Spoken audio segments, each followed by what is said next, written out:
জুলাই গণঅভ্যুত্থানের মধ্য দিয়ে দেশে ফ্যাসিবাদ বিরোধী চেতনার জন্ম হয়েছে। বর্তমান সরকার সেই চেতনার বহিঃপ্রকাশ বলে জানিয়েছেন attorney general barrister Ruhul Kuddus কাজল।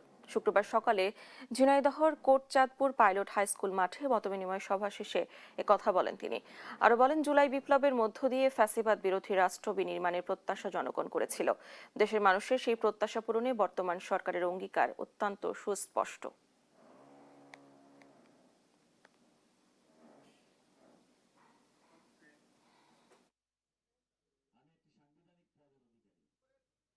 আন্তর্জাতিক অপরাধ ট্রাইব্যুনালে যে বিচারটি হয়েছে, এই বিচারিক প্রক্রিয়া নিয়ে আজ পর্যন্ত আমি কারো কোনো উষ্মা কিংবা কারো কোনো প্রশ্ন শুনি। সুতরাং তারা সাক্ষ্য প্রমাণের ভিত্তিতেই বিচার করেছেন এবং এ ধরনের বিচারের ক্ষেত্রে কিন্তু একটা হচ্ছে পাবলিক পারসেপশন, মানুষ কি মনে করে, আর আদালত যখন বিচার করে সাক্ষ্য প্রমাণের ভিত্তিতে। আদালত যাদের বিরুদ্ধে সাক্ষ্য প্রমাণ পেয়েছেন তাদেরকে সাজা দিয়েছেন।